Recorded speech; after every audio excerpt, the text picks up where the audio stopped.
Hey, what is up guys? This is Nishi from MST.TV back with another Market Watch episode. So last week, thanks to some YugiTuber box openings, we found out about all of the different rarities and new cards coming to the TCG in Power of the Elements, which is definitely one of the most highly anticipated sets of the year, with a couple of amazing archetypes coming into the game in Tier Elements and Sprite, as well as some other new cards that seem interesting as well. We have of course seen a few buyouts and price jumps as people get ready to try out some of the new strategies, and of course we are going to be covering a few of those cards for you all today. Let's get started. Alright, so kicking things off, we're taking a look at Oh Fish. So with all of the reveals from Power of the Elements, we got a couple of pretty interesting fish cards. The goatee archetype consists entirely of fish monsters. While they are interesting, I think that the archetype overall is too slow. Like, maybe it would have been good in 2013, but it's not really great by today's standards. Hopefully they do get more support within the next couple of core sets. The other cool card that was revealed is Moray of Avarice, a spell card that lets you banish a fish, sea serpent, or aqua monster from your side of the field in order to draw 2 cards. This card seems really interesting, and while maybe goatee won't be that great, this might be an interesting tech in something like the Water Ixies deck or maybe Marincess. Oh Fish is a potentially interesting counter trap card. When an effect monster's effect activates, you can shuffle one of your banished fish, sea serpent, or aqua monsters back into the deck to negate that card's activation and destroy it. So this card has actually bumped up in price a little bit, going from 25 cents all the way up to the $3 mark. This card has just one printing from way back in Generation 4, so it's fairly old and difficult to find. Despite this though, I definitely do not recommend picking this card up. It's most likely not going to see any sort of play either competitively or casually, and I believe it's just a result of people looking for excuses to hype up cards in order to offload them and make a profit. Definitely do dig this card out of your bulk and sell it if you have them, right? But if people are offering them to you, even at $1 each, personally, I don't think that they're worth picking up at all, and I would stay away from them. Next up, we have Millennium Eyes Restrict. This is a really interesting level 1 extra deck monster that kind of helps you to play through hand traps, as it has a quick effect to equip itself with a monster from your opponent's graveyard and negate monsters' effects with that name. So if your opponent tries to discard a hand trap as cost while this card is on the field, you can steal it and negate the hand trap to allow your play to go through. We did actually see this card hyped up in the past. I believe that back when Instant Fusion was still at 3, a lot of people were using this card and setting it up, performing their combo, and then turning this into a Link Karibo or a Relinquished Anima. Now, however, people are talking about using it in tier limits as a tech option once again to play around hand traps. Obviously, we have Instant Fusion limited here, but a lot of early tier limit builds are actually running multiple copies of King of the Swamp in the main deck, which you can use to replace the name of Relinquished when you're conducting a fusion summon. Then you can just shuffle back a King of the Swamp and a tier limit monster from your graveyard in order to bring this card out quite easily. Definitely a cute play, and with a lot of eyes on tier limits and people expecting it to be a top tier deck over the next couple of formats, it's pretty easy to see why people are so big on this card. This card does have 2 different printings from Legendary Duelist Ancient Millennium, and then again as a reprint in Legendary Duelist Season 1. Either of these 2 printings is going to cost you about $40 right now, a jump from the $18 to $20 that we were seeing this card at about 2 weeks ago. I think that this is definitely a big reprint target for Konami though, so I'd be wary of holding on to too many copies myself. I think that the best thing for you guys to do here is to hold on to the 1 copy that you need for yourself to use and play with, and then try to sell off your extras if/when tier limits actually do top with this card in their extra deck, and you can just sell this card off into the hype. So since we are talking about tier limits, we should also take note of a couple of different main deck Shaddoll monsters. Specifically here, we're taking a look at Squamata and Beast. So in the OCG, early tier limit builds actually use the Danger and Shaddoll engines to facilitate making Winda, which definitely seems really cool. Obviously, as time went on, we saw them adopt the Ishizu cards, but we aren't getting those until the end of the year here in the TCG. Now that being said, I think a lot of players are going to look at using Shaddolls in their tier limit decks, as the deck can actually make Winda on turn 0, which is kind of nuts. Of course, to do so, you have to run some Shaddoll monsters to get into the graveyard so that they can be shuffled back with the tier limits, and Squamata and Beast are the ones that players are choosing to use. Very simply, when Squamata is sent to the graveyard by a card effect, you can dump another Shaddoll card from your deck to the graveyard, and if Beast is sent, you get to draw a card. There are some builds that only run Beast, but Squamata is also an available option just in case you want to have multiple Shaddoll monsters be accessible. Now each of these does have common printings, so just getting a copy for your own use should be easy enough. However, Squamata just received one ultra rare printing in Battles of Legend Heroes Revenge and is now sitting at about $5 each. And then with Beast, it actually has two holo printings. We have the ultra from the same Battles of Legend set, also about $5. However, there's also a super rare version from an old Astral pack, and those are actually about $11 a piece right now.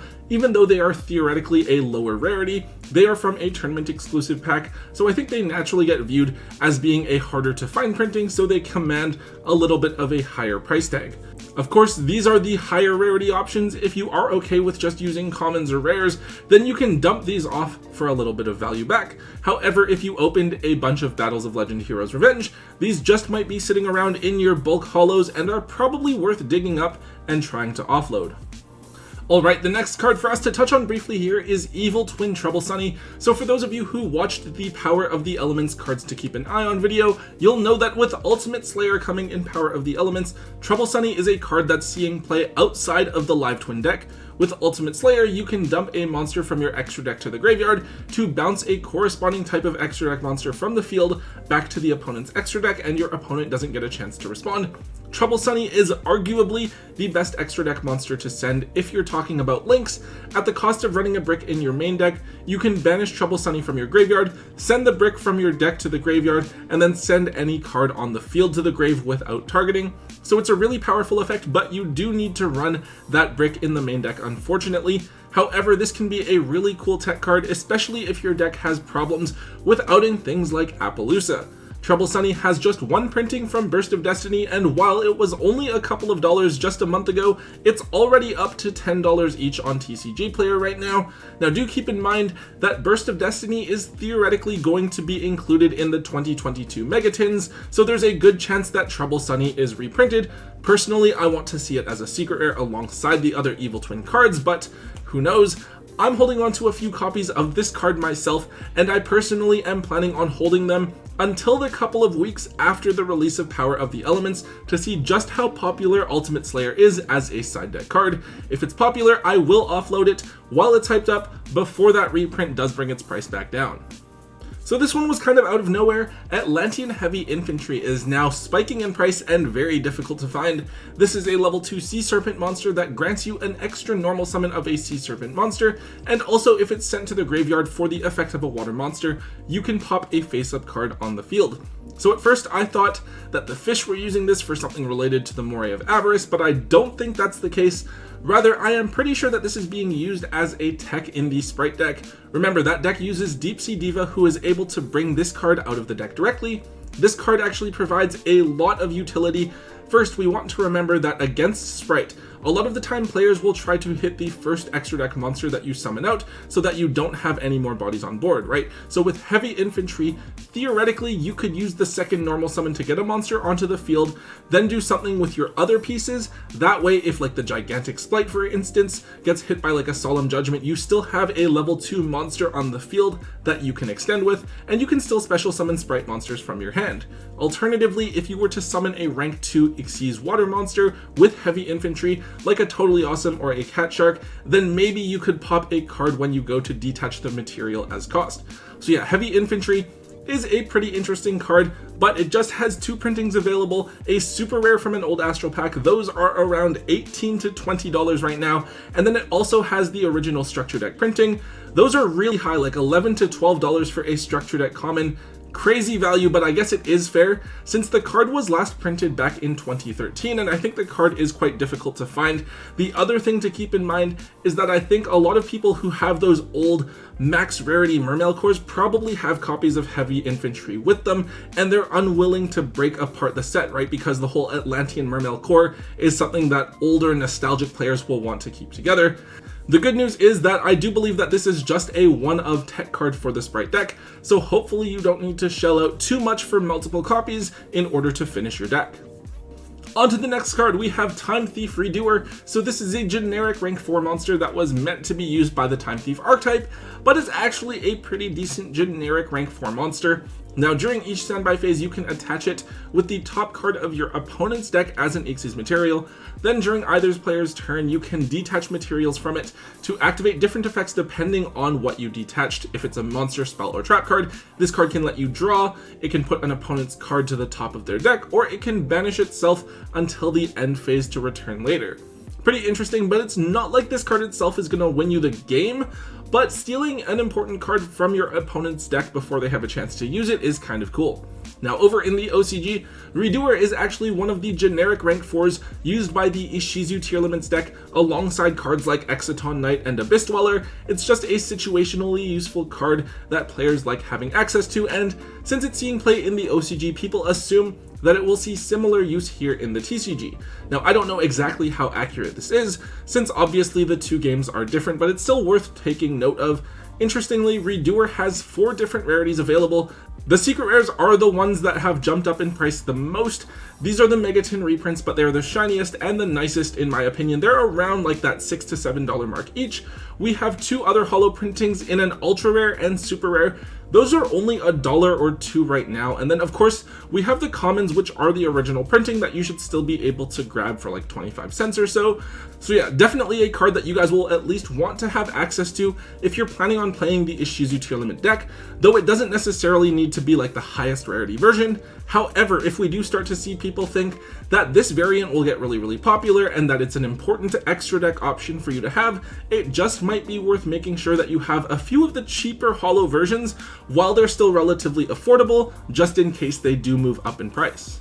And finally, the last card we're taking a look at for today is Cyanide Mining. So maybe this one isn't huge news to a lot of you, but it's definitely something that caught me off guard. So I'm sure a lot of you guys will want to know about this one too. Cyanide Mining is pretty simple. You discard a card to search for a level 4 or lower Cyberse monster. Now unfortunately this is a neg 1 and it's susceptible to Ash Blossom and Joyous Spring, but there are so many different Cyberse monsters that can function as important starters for their respective archetypes, so sometimes you just need to see that monster and it's going to generate advantage back for you anyways, so you run this card. Cyanide Mining is a card that can be used in a few different decks this format, including Evil Twins, Salamangreat, and Code Talkers. The most notable one though is Mathmechs, which get a really big boost with the release of Mathmechs Circular in Power of the Elements.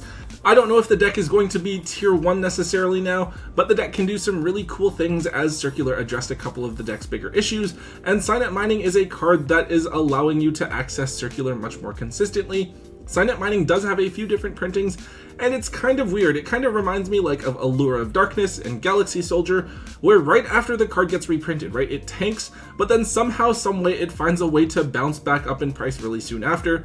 So with Cyanide Mining, we have the original secret rare printings at around $15 each, which isn't a surprise as they are the card's highest rarity printings.